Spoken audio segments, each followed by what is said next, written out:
Au niveau de l'Afrique de l'Ouest, nous savons tout ce qui se passe dans la zone de l'Iptako-Gourma, au Mali, au Burkina, au Niger, avec les bandes armées qui attaquent les gens. Il y a des déplacés, et ces déplacés, une fois que les gens sont déplacés, ils perdent carrément leur capacité de production.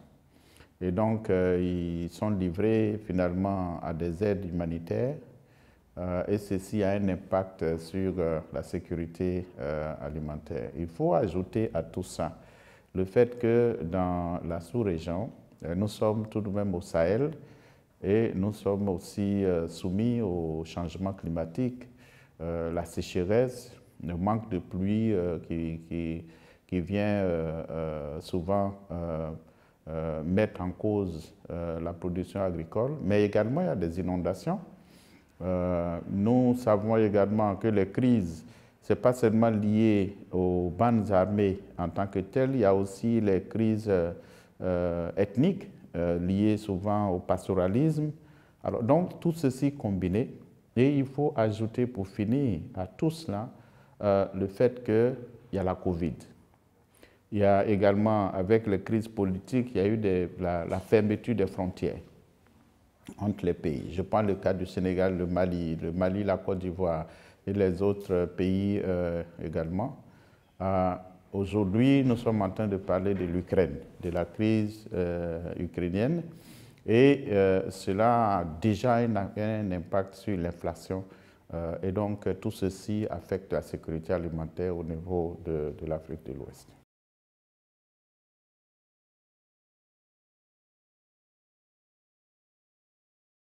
Nous, on aide les pays à pouvoir faire face à ces crises. Mais il faut dire que les pays ne pourront pas faire face seuls. Alors, donc, aujourd'hui, les pays sont soutenus par des organisations sous-régionales. Okay? On connaît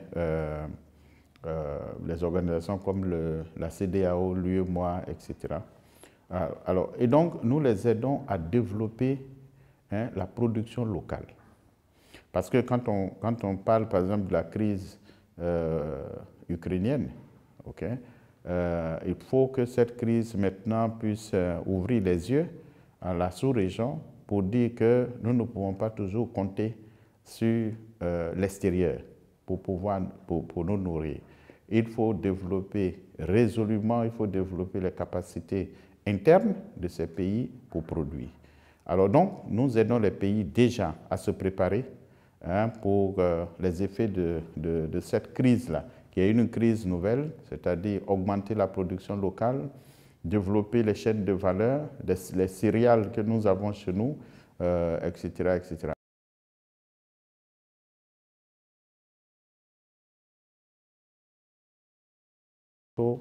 Le développement de notre agriculture locale, le développement de la chaîne de valeur de ces céréales, le plus rapidement possible. Parce qu'on est en train de parler de 4 mois. Hein.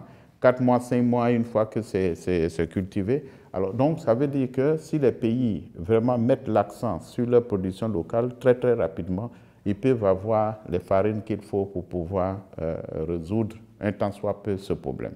Je ne dis pas que les pays vont se passer entièrement de la farine de blé, mais je dirais que c'est l'occasion. Il faut qu'on voit ça comme une opportunité. C'est l'opportunité que nous avons pour développer véritablement notre agriculture locale. Alors donc ça, c'est le message que nous voudrions que les pays aient, que les organisations sous-régionales aient. Mais aujourd'hui, il faut dire qu'il y a des actions qui sont déjà menées au niveau de la CEDEAO, du CILS, de l'UEMOA, etc., pour même évaluer rapidement l'impact de la crise de l'Ukraine. C'est vrai que l'impact on ne peut pas sentir tout de suite l'impact, mais d'ici 6 mois, si la crise continuait, nous allons avoir vraiment l'impact sur la sécurité alimentaire.